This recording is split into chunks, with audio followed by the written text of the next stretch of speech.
Tell me not in mournful numbers, life is but an empty dream, for the soul is dead that slumbers, and things are not what they seem. Lives of great men all remind us we can make our lives sublime, and departing leave behind us footprints on the sands of time. Still achieving, still pursuing, learn to labor and to wait. Know how sublime a thing it is to suffer and be strong, for time will teach thee soon the truth. There are no birds in last year's nest.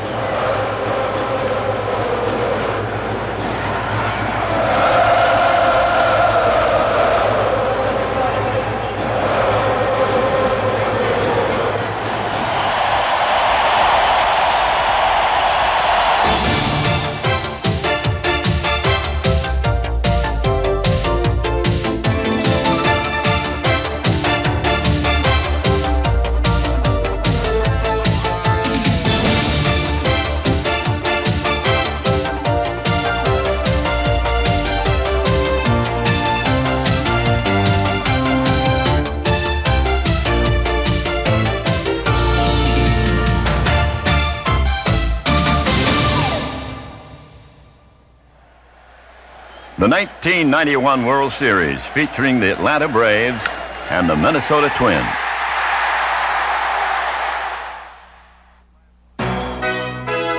Imagine two last-place teams from 1990 in the World Series 1 year later. It had never before happened to one team, much less two. But as baseball looked out on the 1991 World Series, there they were, the teams of Bobby Cox and Tom Kelly. Not one, but two Cinderella stories. There was Lonnie Smith, the veteran, incredibly playing in his fourth World Series with his fourth different team. In contrast, Chuck Knobloch, the Twins' rookie second baseman. Here he was, caught up in the biggest show in baseball in this, his first full season, playing before his brothers and sisters, his mom and his dad.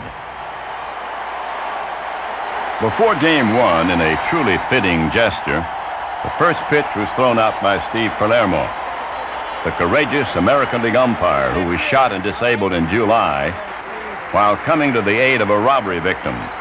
The affection for Palermo from both players and his brethren, at once genuine and touching.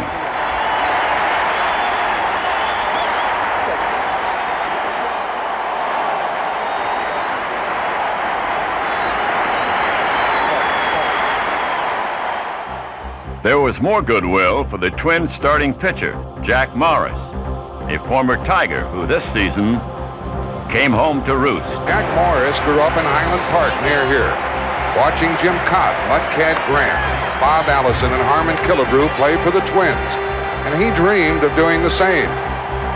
Well, Morris also had a dream first inning in game one.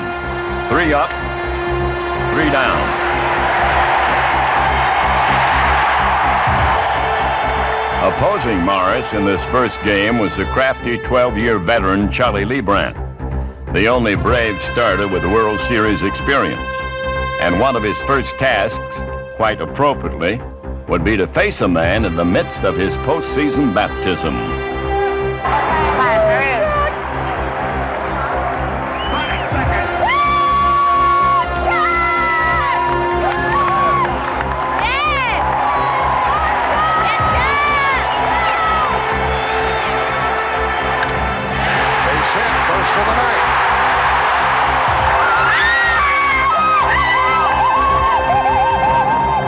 But Chuck's sisters weren't just satisfied with a single. Beautiful, right out there. Steal, Chuck! There goes the runner. A strikeout and a runner down to second base with 2 out.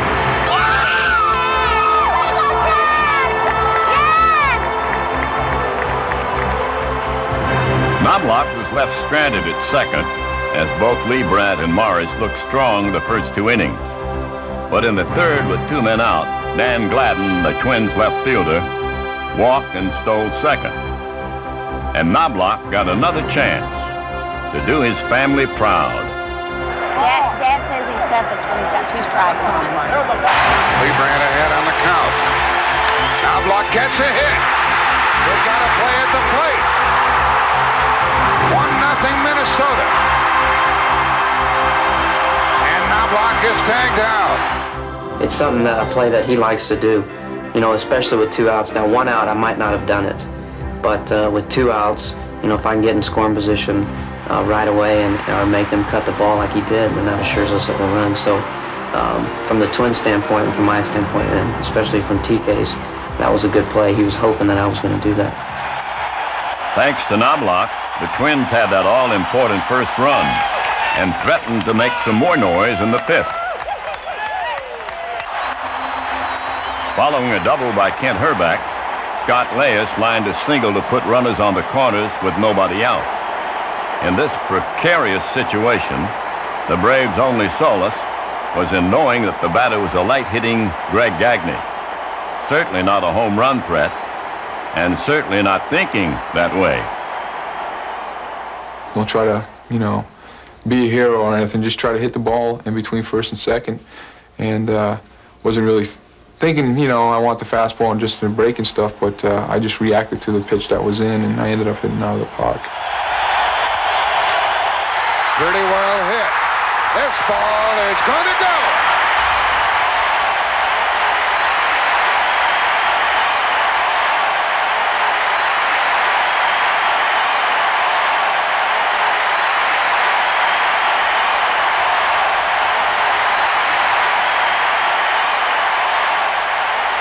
The Twins now led 4-0, but the inning wasn't over. And with Jim Clancy now on the mound, they loaded him up. Now we have Gladden at third. Knobloch at second base. Chili Davis at first. And Brian Harper up into left field. And Hunter with an excellent play. A late tag by the runner. And he is out to end the inning as Olsen held the ball. So we end up with a 3-run 5th for Minnesota. The first in a series filled with plays at the plate had failed for Minnesota, but they were now leading 4-0, and Morris appeared in total command. But in the 6th, the Braves began to feel their oats. First, a Jeff Treadway single, then a shot up the middle by Dave Justice. And with runners now on second and first, the Braves had a legitimate threat with Ron Gant at the plate. And that ball is a base hit and past Gladden, and Atlanta gets a run. Just like that, the Braves had brought the tying run to the plate. That's Sid Graham. He's played for Pittsburgh. Come on, strike him out. Yes. 0 for 2, twice flying to left. We could make it a 1-run game or tie it.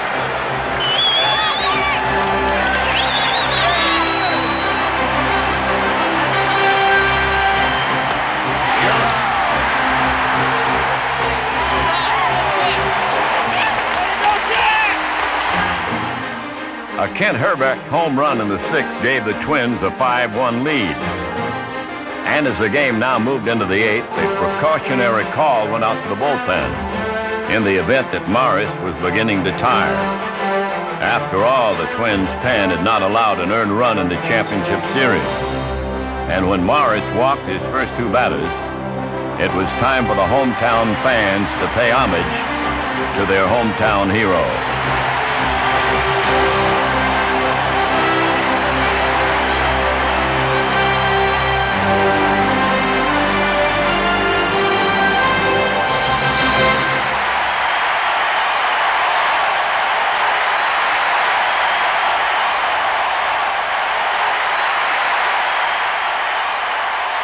But with 2 men on and nobody out, the Braves still held the cards. They trailed by 4, but had the dangerous Terry Pendleton at the plate. It was a most crucial situation for Mark Guthrie, and it was time for our old friend Knobloch to re-enter the picture. Braves trailing 5-1, and a hard hit ball to Knobloch. They get 1, 2.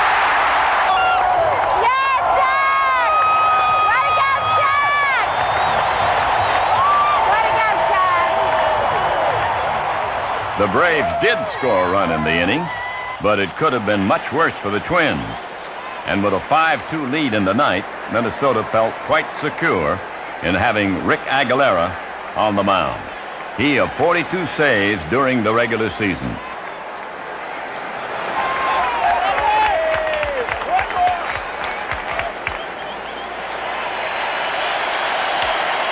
That ball into left for Gladden. And the Twins have won the first game 5-2.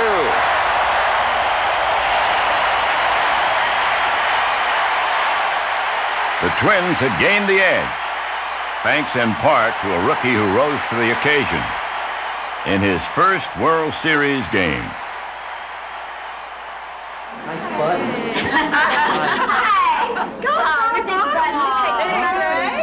Where's that? You don't like our button? Really? It's a bootleg picture. Where's that picture from? You don't remember taking it? Congratulations. On what? Good game. Oh, it's a new day.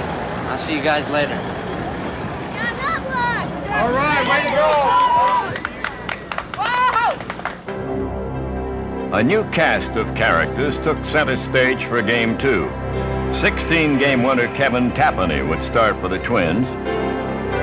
And Tom Glavine, one of the 2 20-game winners in the National League, was set to go for the Braves.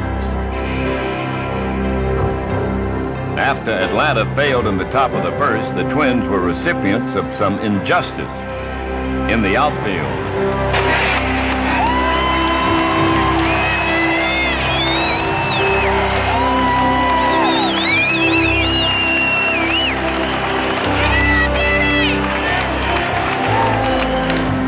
It up on the first one. Lemke going out, struggling to find it. Here comes the right fielder. It drops.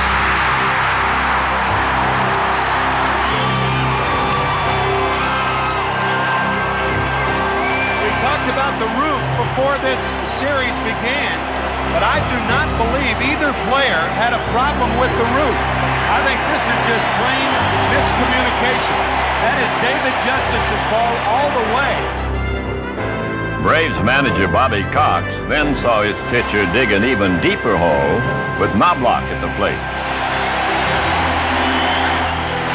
on and nobody out. An error and a walk.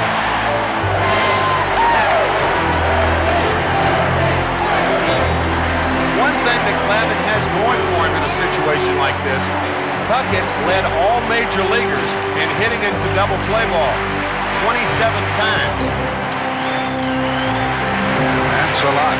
And Glavine throws a lot of sinkers and a lot of ground balls. He hopes it's at somebody. Runners are going. And a ground ball to Pendleton. Steps on third, bounces it to first, 2 out. We thought we were out of the inning. I said, golly, we picked him up real good here. Terry made a great play on a hit and run off of Puckett's bat, but we forgot about Chili Davis. After a decade in the major leagues, this was the first World Series for Davis.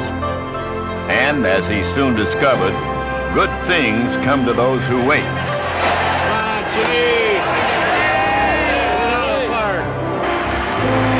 Chili Davis launches one. 2-0, Minnesota.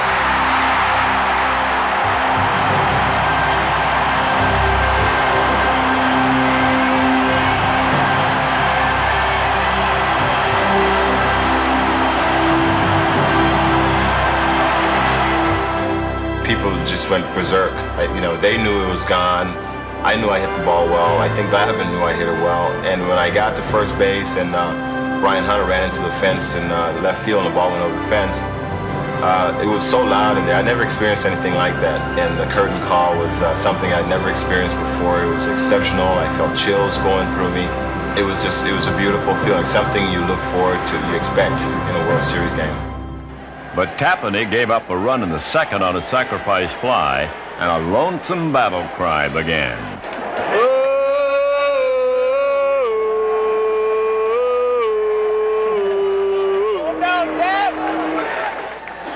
And with one out in the third, Lonnie Smith sought to answer the cry with some action.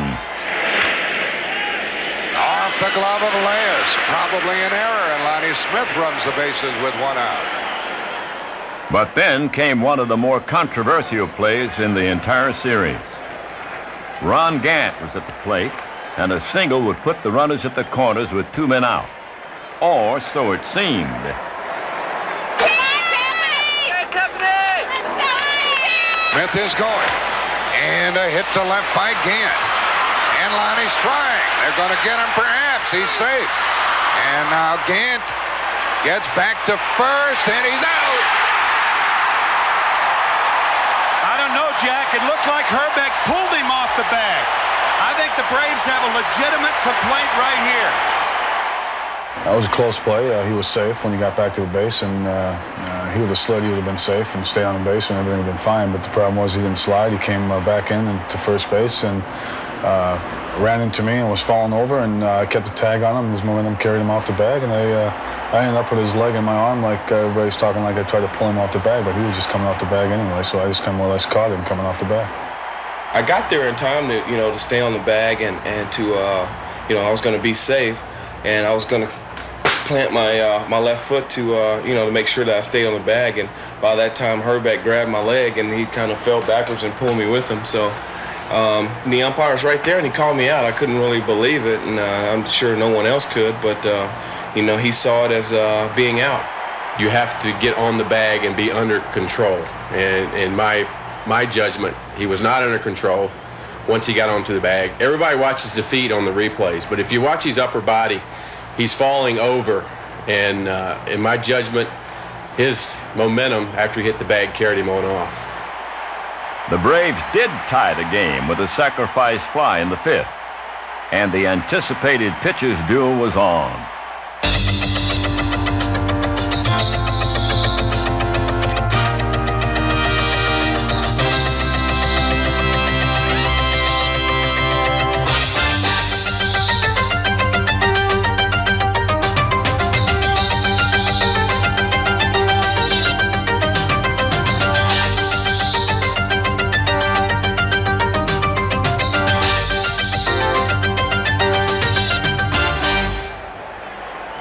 The game remained tied at 2, but in the top of the 8th, Atlanta had an opportunity to take the lead. With runners on first and third and one out, Gant needed only to hit the ball anywhere, but straight up. Pops it up, foul, and there is a play. Now with 2 out, Justice was looking to atone for his first inning faux pas. Come on, Justice! You gotta get it out, buddy! 2 outs! Come on, get it! This is the most noise from this crowd all night. Into left for Gladden. He's right there. Inning's over. What a chance the Braves had, and they let it get away. They've left 5, and we're still tied in the bottom of the 8th. Back to Glavine, who earlier had retired 15 Twins in a row. But now in the 8th, he was facing the pride of Mamaroneck, New York, Scott Leas. And he corks one into left field. Back at the track is Hunter, and it's gone!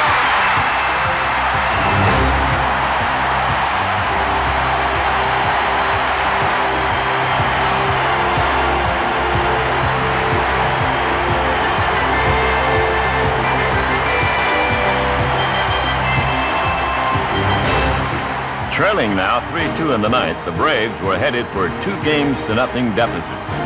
For with Aguilera on the mound, absolutely no one was whistling Dixie.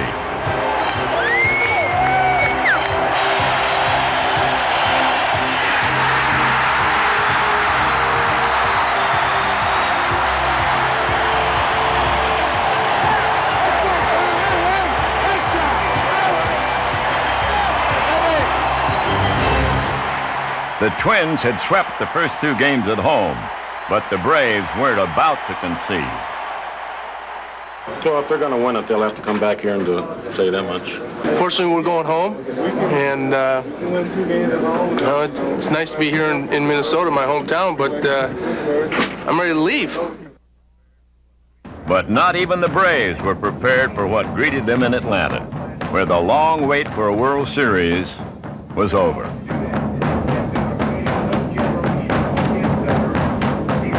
Everyone, it seemed, was enraptured by the Braves. It's the chopping tour of 91. Tomahawk and I'm sure it's fun. The finishing touches were in place in a city overcome with excitement, which, as Game 3 approached, grew deafening.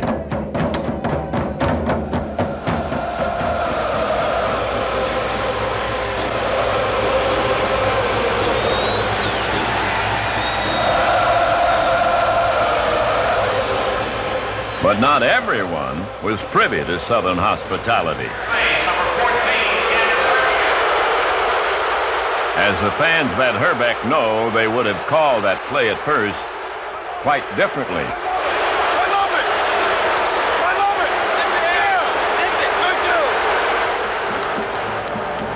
Tip it! But they left no doubt about how they felt toward their Braves, especially their newly crowned savior, Steve Avery.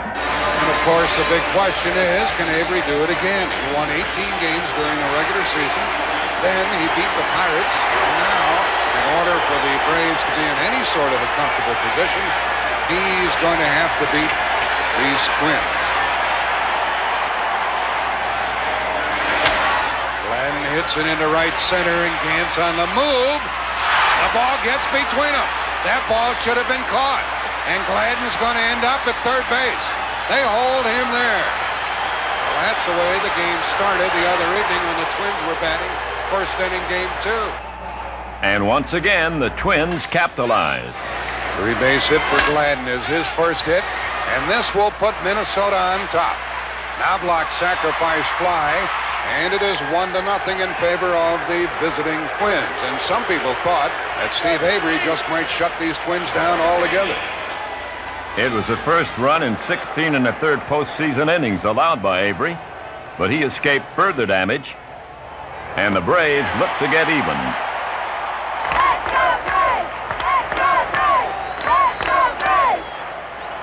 In the second, Twin starter Scott Erickson found himself with 2 on and 2 out. Olson walked. He's at second. Mark Lemke got the first Atlanta hit. He's at first. Breaking ball. Base hit. We are tied. And the runners end up at second and third.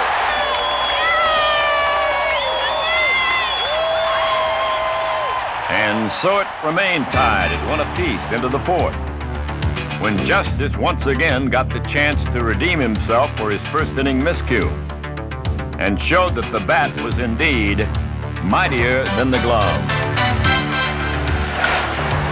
Hit it good.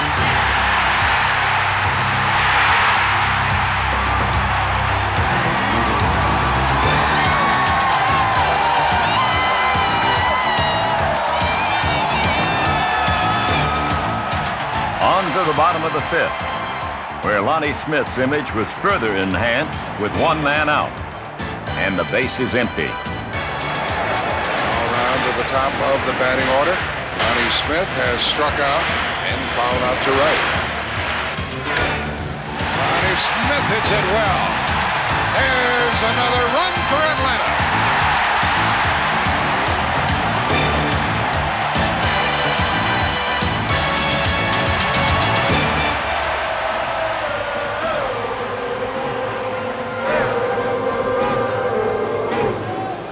The Braves scored still another run in the inning and held a commanding 4-1 lead into the 7th.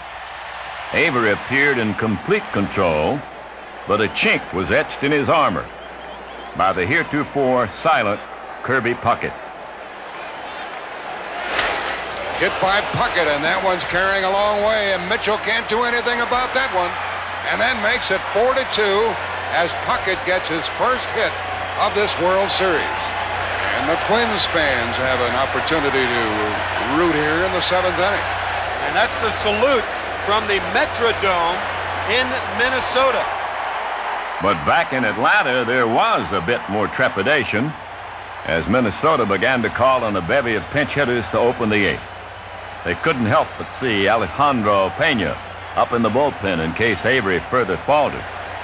For now, however, with a 4-2 lead, the game was Avery's, and the pinch hitter, Brian Harper.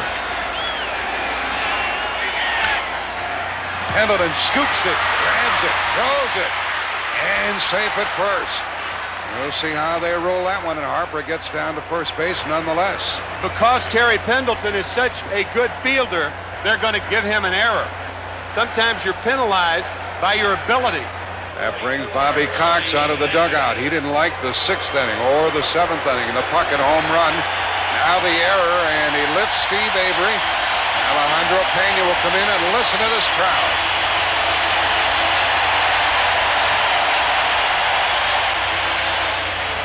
Your attention, please, for Minnesota. Batting 11 for 11 in save opportunities during the season. 3 saves during the NLCS, plus a 2-0 record. And Chili Davis, when they faced each other in the National League, was 3 for 10 against Pena. Burn him, Jalapeno, burn him!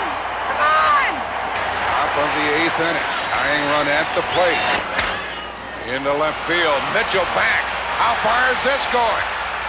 We are tied on a pinch home run by Chili Davis. An error and a home run and a 4-4 game. Jalapeno, you'll be burning him down! But the danger hadn't passed, for with just 1 out, the Twins put runners on the corner. But Olsen staved off further damage with a scoop. Okay, Pena, smoking now, man. Let's go. Let's go, Pena. In the dirt, and Olsen saved a run. Lucky Greg Olsen's good. That was a great catch, wasn't it? Yeah. What'll it be? Will Puckett snap the tie? Can Pena get the strikeout or the double play? Got him! Big strikeout, 2 out.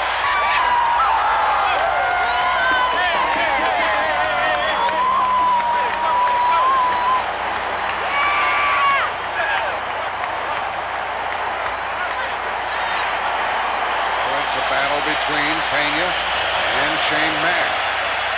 Shane Mack wants to do his damage. Pena struggling to get out of the 8th. Herbeck running again, and it struck him out.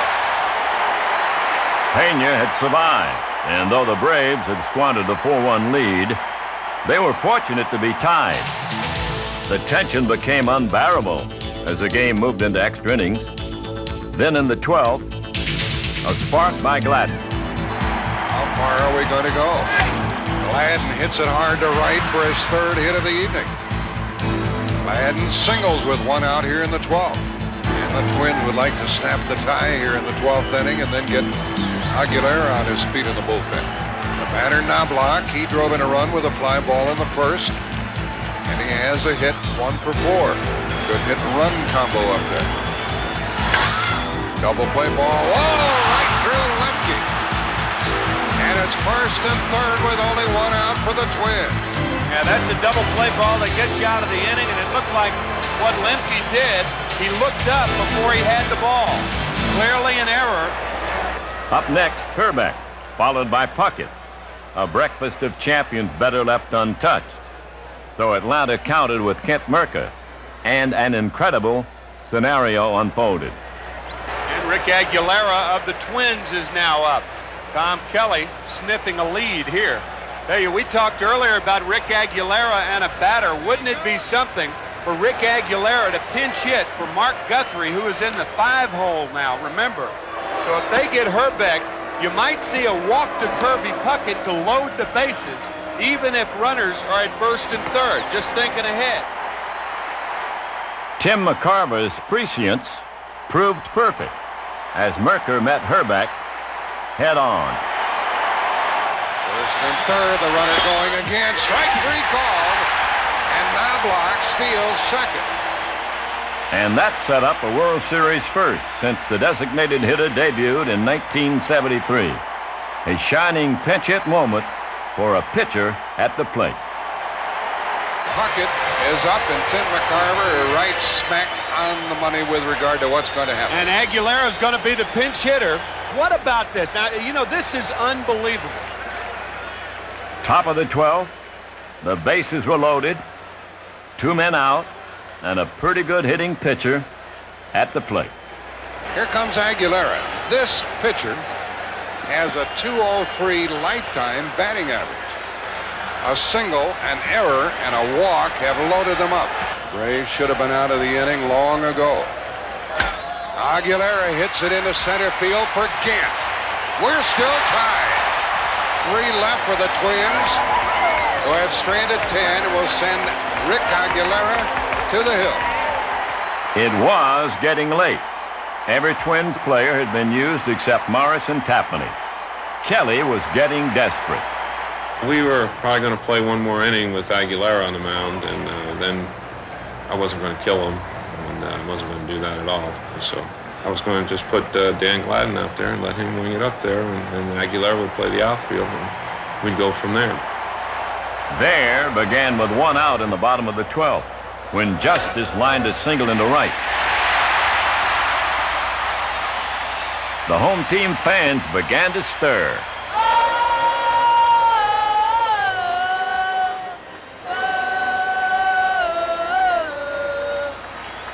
Cox, too, was running out of options and elected to play it aggressive. 7th pitcher of the night for the Twins is out on the hill. Runner going. Ball 1 and a stolen base, and the winning run set in scoring position. After Olson walked, Lemke, who was almost the GOAT with his error in the top of the inning, came to the plate defiant, determined to make amends.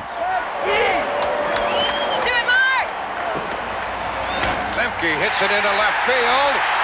Here comes Justice. Save! And Atlanta wins it.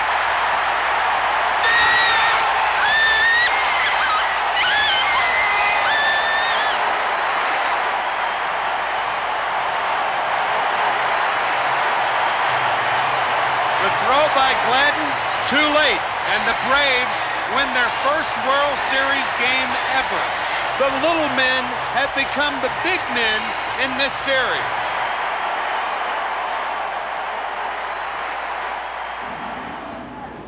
And so the Braves had made their mark by winning their first World Series game. And a southern city so used to an early winter found itself in the throes of hysteria.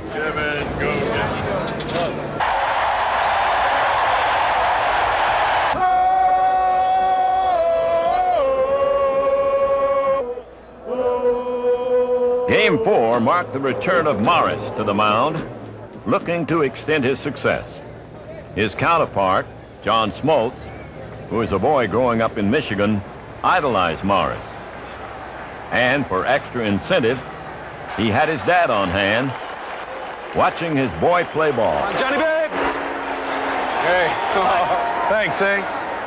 Keep me calm. I'm sorry. All right, let's do it. Get that first one.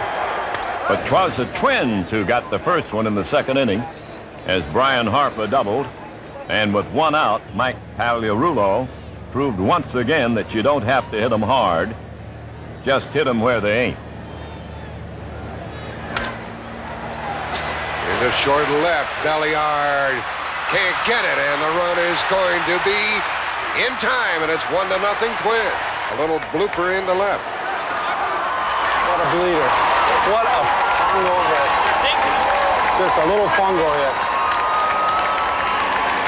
Oh well, that's a cheapie. All right, suck it up, John. Got a cheapie. That's all right, baby. When they score first, we win. Come on now. With Pagliarulo now on second, it was time to put idolatry on the back burner. This has got to be a thrill, man. Face your hero. Number 47, pitcher Jack Morris. Come on, Johnny, get Jack right away. Oh, man, this is great. This is great. Get that Detroit Tiger, babe. Come on. Get him. This is it, Johnny, baby. Come on now. Yeah! Way to go, baby!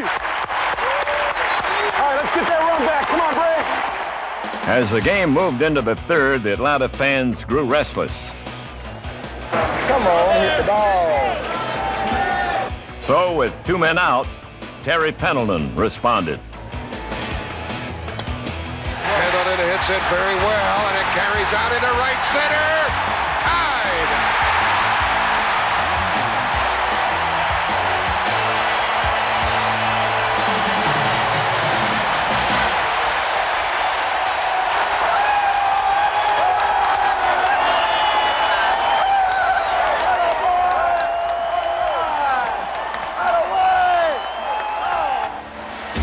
But in the top of the fourth, Minnesota mustered a rally of sorts, putting runners on the corners with 1 out.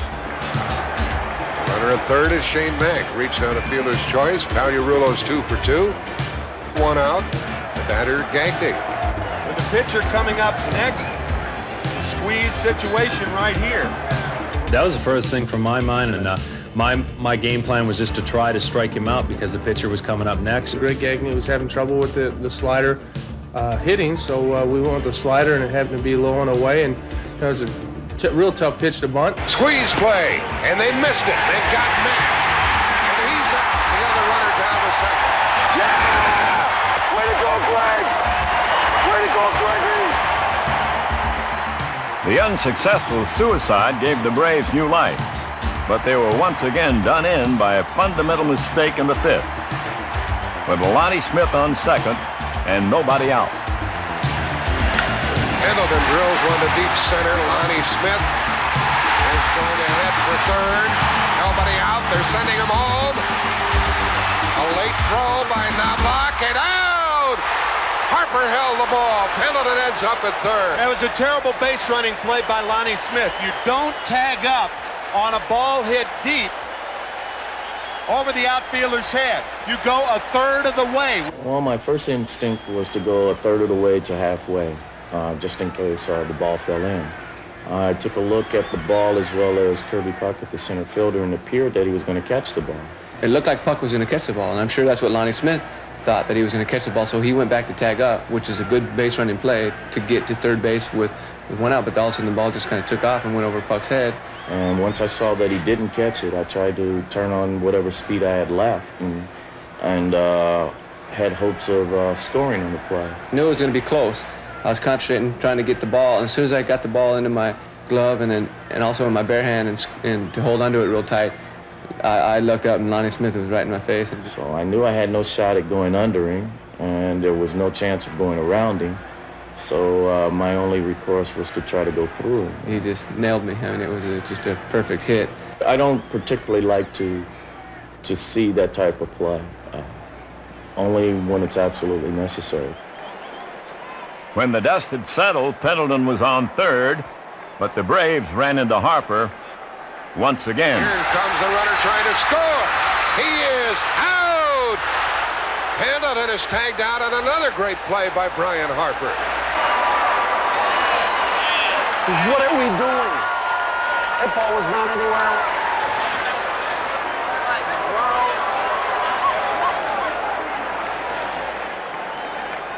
Into the 7th round, where with 1 out, Pagliarulo looked for the knockout. Strike him out, son. Strike him out. Strike him out, Johnny. Right here. Pull the trigger on it. Pull the trigger on it.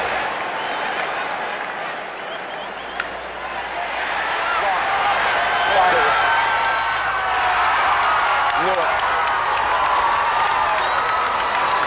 Tough pitch, son. You had him too, baby. Just suck it up now. Suck it up. Walk off. We got it. We're going to come back. It's all right, Johnny. Come on, babe. Dig deep, baby. Dig deep. The hope and prophecy of John's father did not look like it would be realized in the bottom of the 7th. For even though the Braves had tipped their hats to a rally, it was Twins reliever Carl Willis who was turning the Atlanta hitters inside out.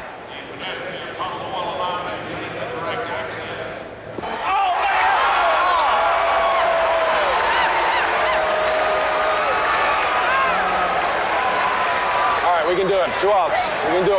Come back. Left fielder, Lonnie Smith. Come on, Lonnie!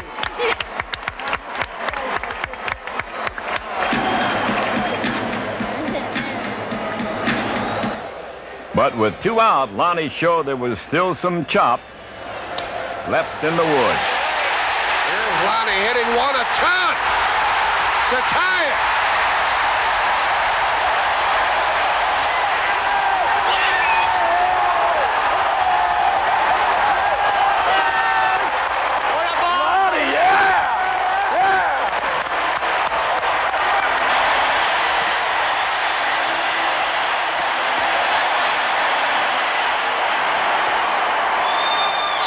The sheer beauty of baseball was almost overwhelming. Game 4, the World Series. Game tied 2-2. A rally would cap the night off quite nicely for the Braves. But Guthrie had already retired Olsen. It was up to Lemke once again to provide the heroics. Stepping into the box, I was thinking about getting on base. First pitch he threw me, I swung at, and it was a good pitch to hit. One deep into left center field. That's being chased at the wall and up again. He's going to end up at third with 1 out. I said I'm gonna take a chance here and I'm gonna make them throw me out, you know. And those are the type of things you got to do. I think sometimes you got to let it go and play aggressive. And I felt in that situation, you know, I'll try to capitalize on something.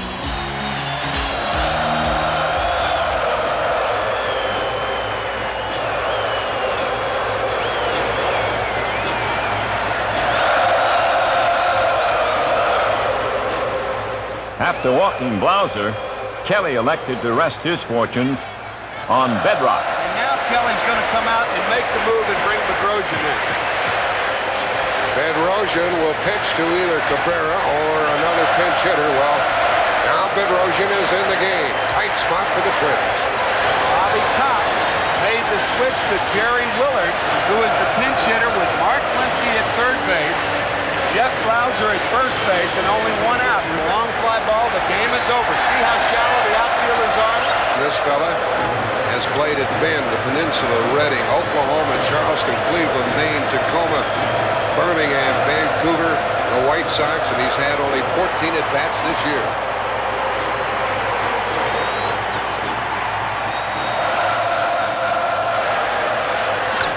That's going to be a winner for Atlanta.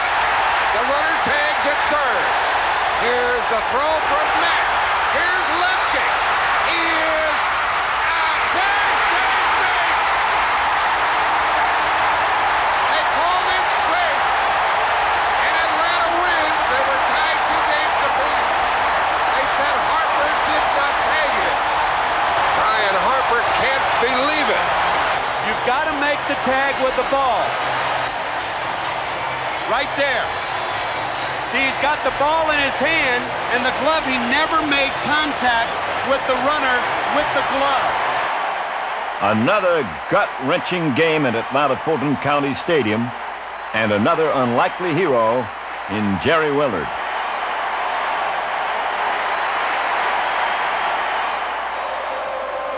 You couldn't blame the fans for being a bit off-kilter as the final game in Atlanta got underway.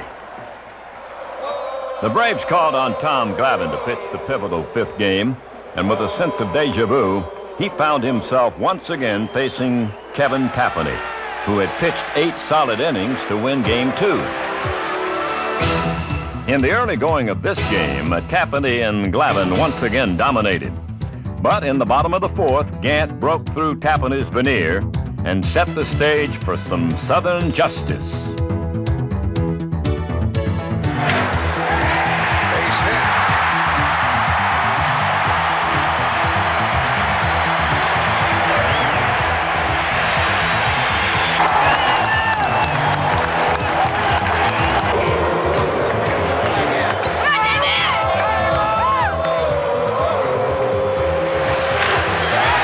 Hits it into left field. It carries well.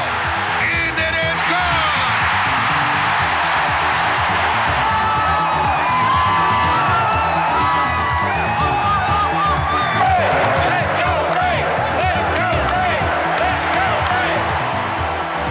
But the inning wasn't over, for with Olson on first, Lemke had another bout with clout.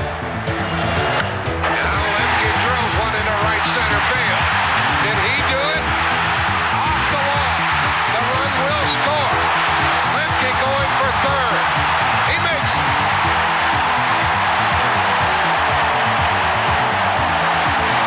Who is this little man? What a perfect time he picked to get hot.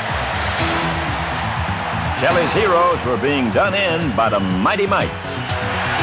There's a base hit in the left by Belliard. And that drives home Lemke. Double for Raphael, and it's 4-0 Atlanta.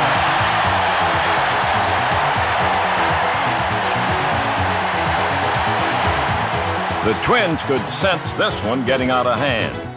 As the Braves scored another in the fifth, Kelly dug deeper into his bullpen in the seventh, calling on David West.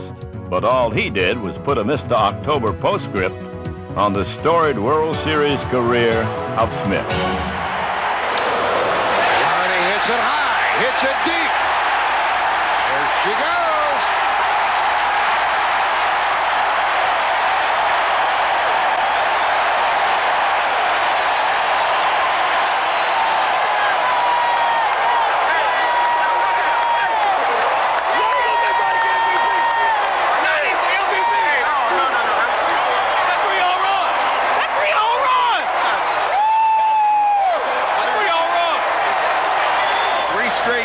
That's the first since Reggie Jackson did it back in 1977.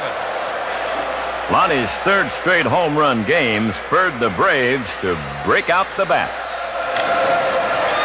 Another hit. Canada will score. Gant to third. 7-3. In for the play at the plate and a hit by Hunter. And another run for Atlanta. 8-3.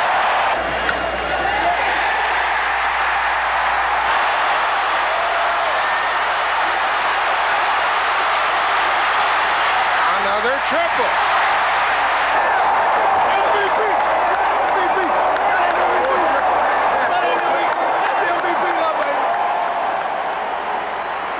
Lemke's second triple of the game and his third in the series turned even the neon lights out on the Twins. And as the only blowout of the series drew to a close, Atlanta got what it wanted, a sweep dream that came true.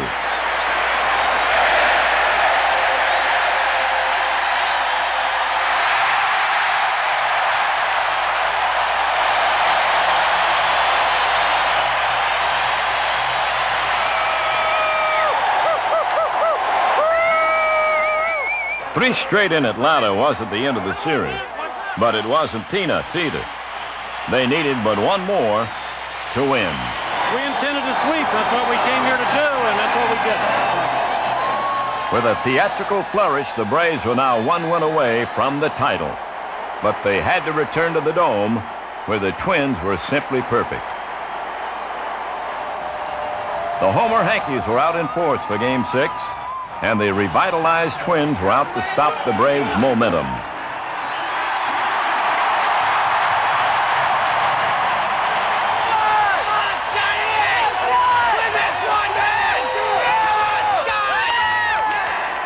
But which Erickson would show up? The 20-game winner during the regular season, or the somewhat shaky postseason pitcher?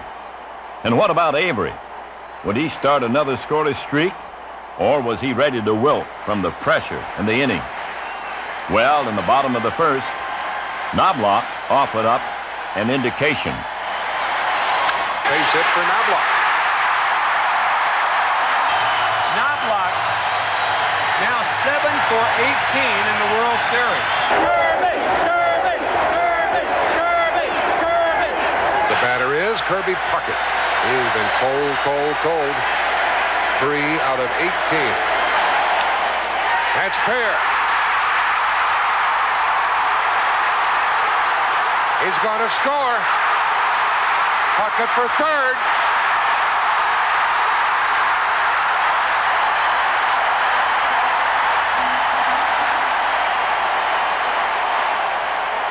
Avery got the second out, holding Puckett at third, but somebody was due. Well, of all people, who's up there now for the Twins? Shane Mack. 0 for 15 in the series. 0 for his last 2 at-bats against Toronto in the championship series, so he's 0 for his last 17. There's a hit. 2-0, Minnesota.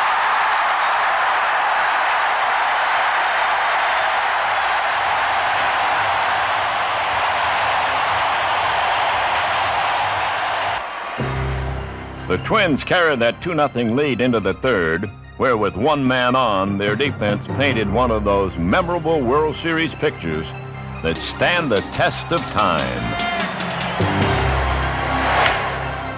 He corks it to left center and chased by Puckett. He caught it.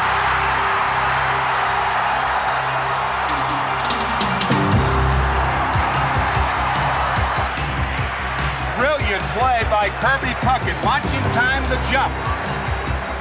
But though Kirby was brilliant, the Braves were resilient, and in the top of the fifth, they sought to come back.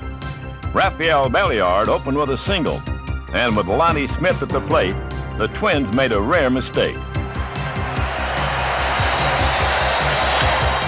Double play ball, maybe. Yep. Only one, as Knobloch couldn't get the ball out of the glove. A smattering of Braves fans then urged Pendleton to make the Twins pay.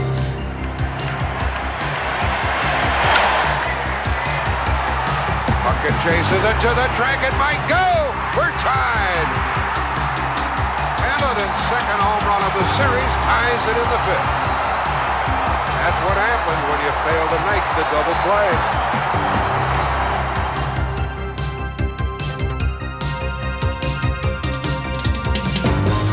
The scale for Pendleton was measured in feet, but the scale for Justice in inches.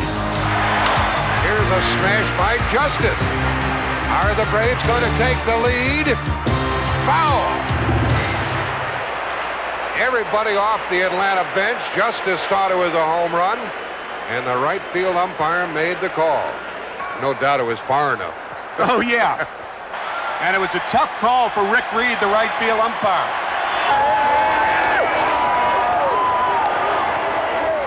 The Twins eventually reclaimed the lead on Puckett's sacrifice fly, but this wasn't one of the all-time great World Series for nothing. And in the seventh, the Braves got to Erickson. Lemke began the inning with his 9th hit of the series, and the decibels in the dome decreased. Kelly went to the bullpen, but Erickson had answered any questions with 6 gutsy innings.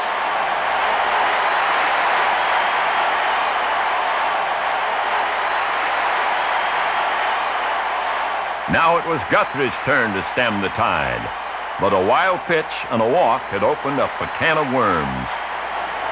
Single and a walk in the inning. Lemke down at second. Lonnie Smith at first. 1 out. 1-run lead for the Twins in the 7th, and Pendleton, who's had 2 hits, is up. And it's up to Knobloch. Bases loaded. And an infield hit for Pendleton, his 3rd of the night, loads the bases for the big Atlanta hitter, Ron Gant. Out went Guthrie. In came Willis. The World Series might be on the line right here. The deep short. Tying run scores.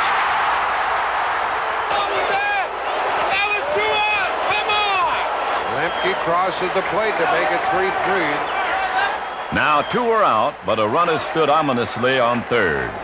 It was indeed hanky biting time, as Justice sought to give Atlanta the lead.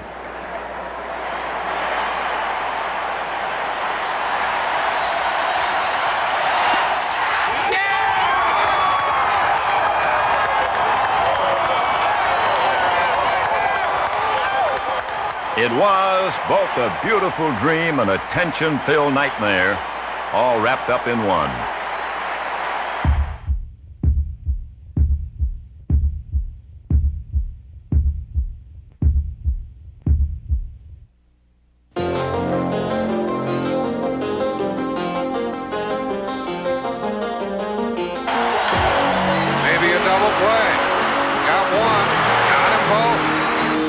7, we're tied 3-3. Well, it doesn't get any tighter than this. 3-3 into the bottom of the 8th inning. Hunter sends us into the 9th inning, still tied 3 apiece.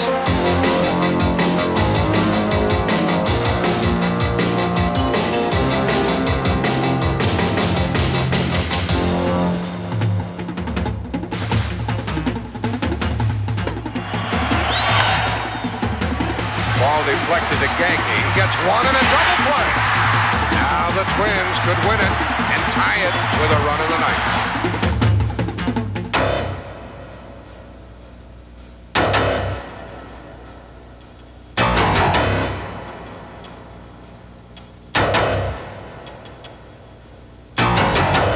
Harper to short to Blauser. He got him, and we go into the 10th inning.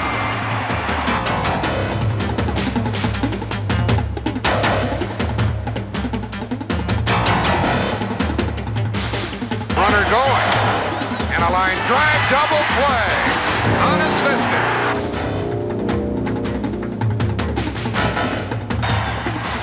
Blauser gets him and sends us into the 11th inning.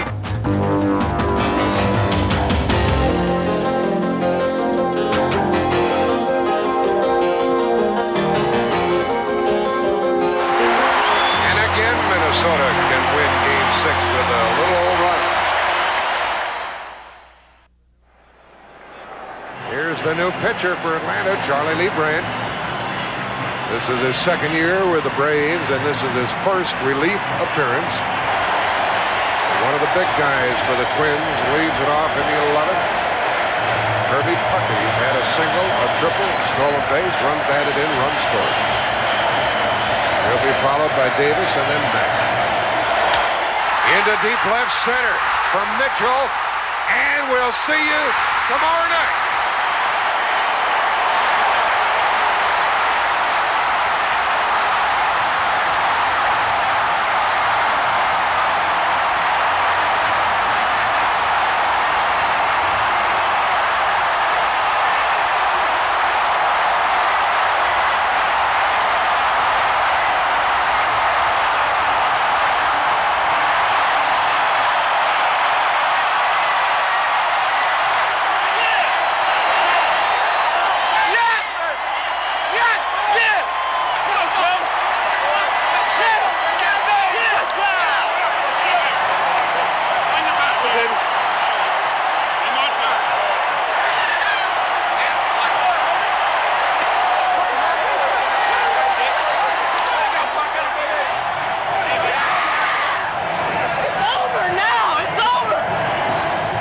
Got a storybook, see?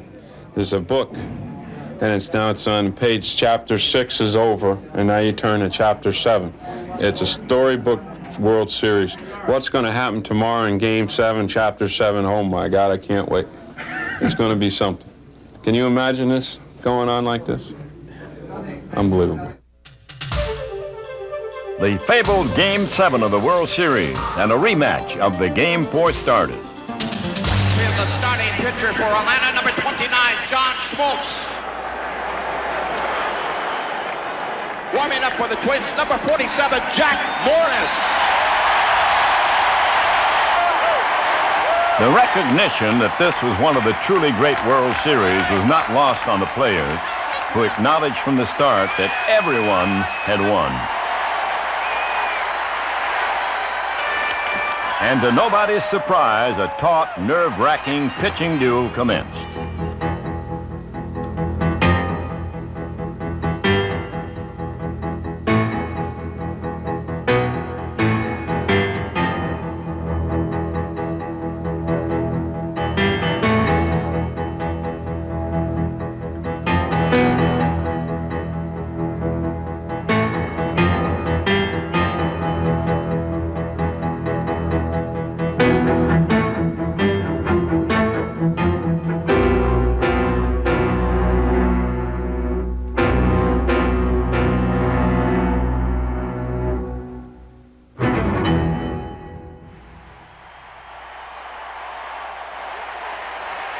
The scoreboard remained barren as the game moved into the fifth. But against Morris, the Braves fired the first shot, starting with the hero of games 3 and 4, Mark Lemke.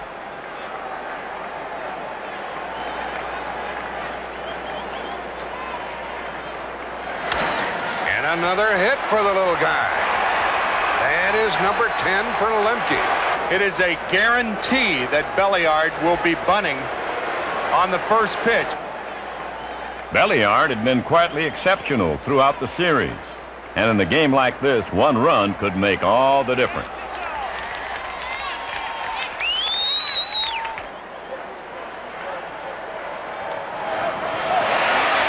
Play will be to first, and Herbeck takes the throw. Now the Braves want something from their leadoff hitter with Lemke at second and 1 out.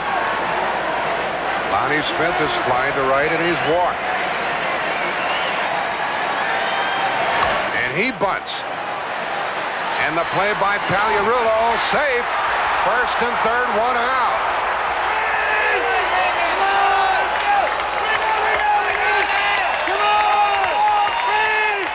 So Lonnie Smith says to Terry Pendleton, you do it. Of course, it's easier for Pendleton to do it because now there's a runner at third and still only 1 out.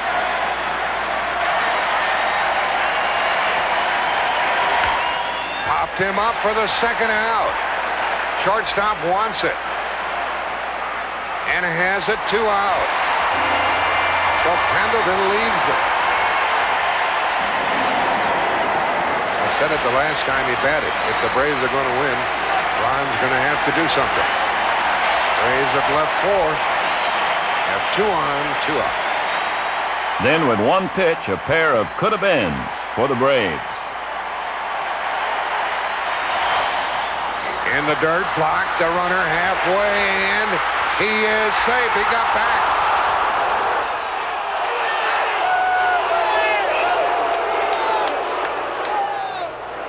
One more look at Mike Pagliarulo, the third baseman. Lemke halfway, and he tries to get back.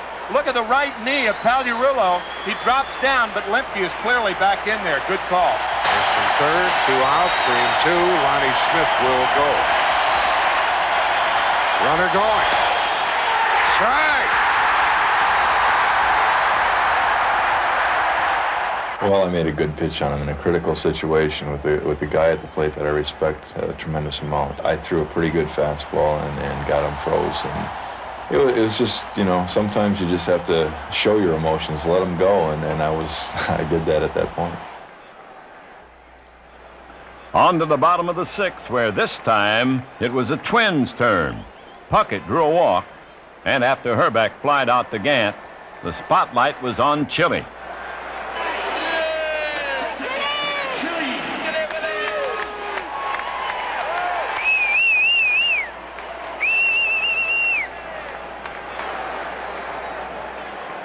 With the veteran at the plate, a lot of bad things could happen to Atlanta, but so could one good thing.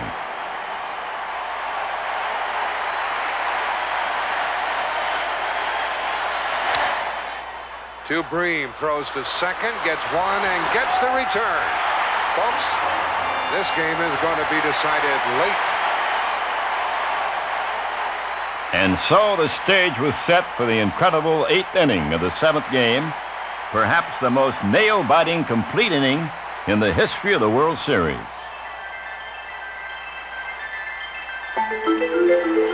It's all pitching here tonight. Jack Morris, John Smoltz, 9 hits total. The longest scoreless start of a 7th game in a World Series. Jack Morris takes it into the 8th. Faces the top of the order. Lonnie Smith, Terry Pendleton, and Ron Gant.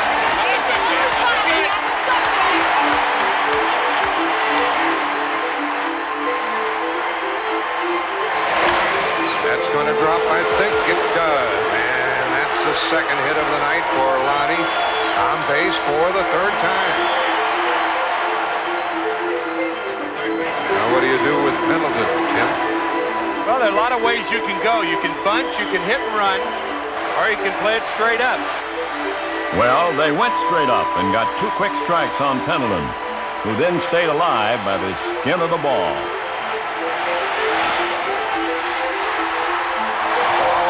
the dirt, says the third base umpire, Terry Tatum. And Pendleton's still alive on the foul tip. So he foul tipped it, then the ball went in the dirt, and then it skipped into Harper's mitt. With another swing at his disposal, Pendleton sought to make the most of it.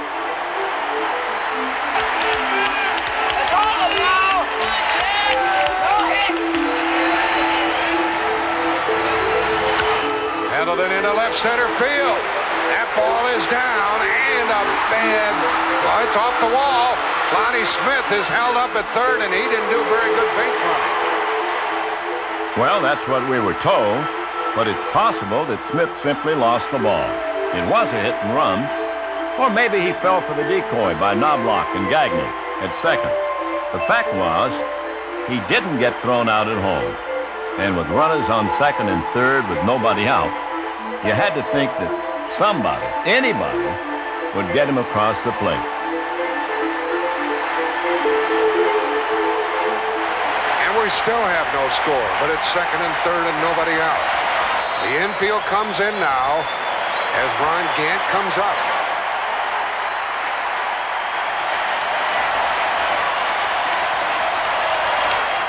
Little roller, and they'll get an out without a run scored. They got Gant again. He's 0 for 4.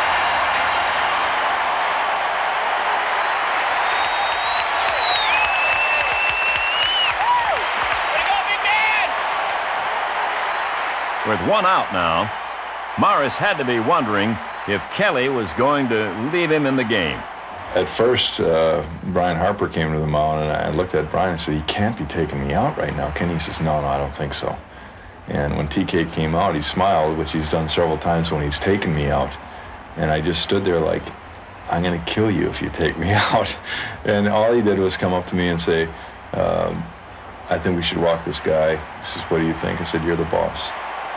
Well, the boss called the shot and elected to put Justice on first and pitch to a man with but 3 hits in the series, Sid Bream.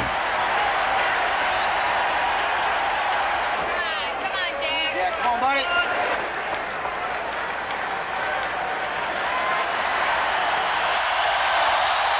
And the play is to home. Out there. Out there.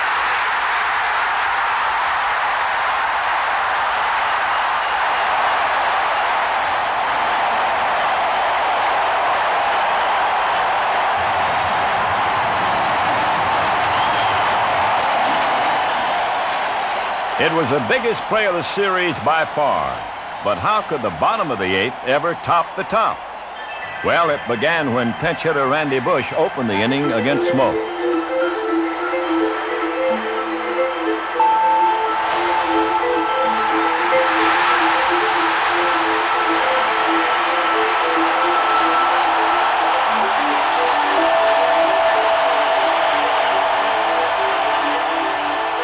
Bush had done his job, and now Al Newman came on to run.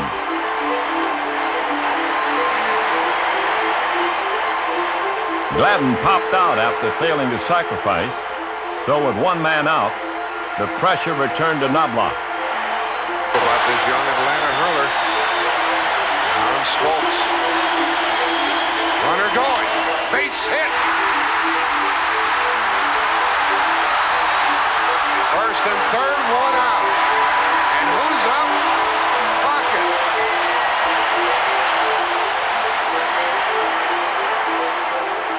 First and third with one out, and Stanton came in for Smoke, who had once again outdone himself. Well, wasn't this young man terrific? Took the game scoreless into the 8th inning, pitched 7 1/3, no runs, 6 hits, struck out 4, hit 1, walked 1. And gives way to Mike Stanton. The Braves wanted nothing to do with Puckett. You talk about brassy for Bobby Cox. I'm telling you, this takes a lot of guts right here. Bobby probably considers one run, you know, that's going to open the floodgate. What one run's going to win it? So he's playing it like the bottom of the 9th instead of the bottom of the 8th. Al Newman, the runner at third. And Chuck Knobloch down at second, and they walked Kirby Puckett. Hrbek has struck out 3 times against Mike Stanton. That's why Hrbek doesn't like to face Stanton, but here he is facing him in the most important situation of the series. And a line drive and a double play sends us into the 9th inning scoreless. So the Braves catch a break. An amazing inning of World Series baseball had come to a close, and after the Braves went 1-2-3 in the ninth, the Twins began their half with a Chili Davis single and a bunt hit by Harper. It was on the bunt that Stanton, who pitched so admirably throughout the series, was injured, and Pena was called on to get the Braves out of a most difficult situation. Here's a good center. Lead-off single by Chili Davis. A bunt single by Brian Harper. Nobody out in the Twins' ninth. Let's see how Shane Mack plays it with 2 on. One would think these teams had used up their quota of double plays. One would think. And a ground ball to Lemke. They get 1 and a double play. The runner ends up at third with 2 out. A strikeout by Paul Sorrento ended the inning. And for the first time in World Series history, 3 games had gone into extra innings. Once again, Morris stymied the Braves in the top half. The bottom half commenced. We're piling up some records, and here we are, scoreless in the bottom of the 10th with Gladden, the batter, against Pena. Broken bat, fly ball's going to drop. He's trying. Save!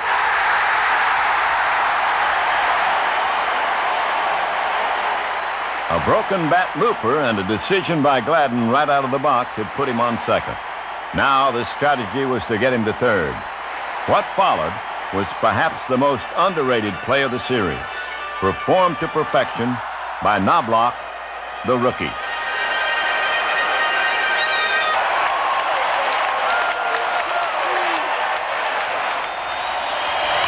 Knobloch bunts, Pendleton goes to first. Lemke took the throw. There's the winner at third base, 1 out. The Braves then walked Puckett and, somewhat surprisingly, the slump-ridden Hrbek to load the bases and set up the fourth.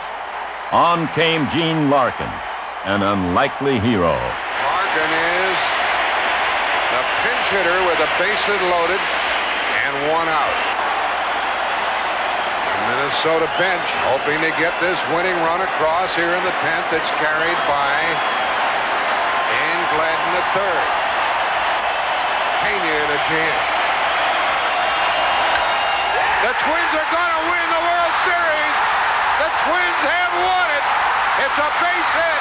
It's a 1-0 10-inning victory.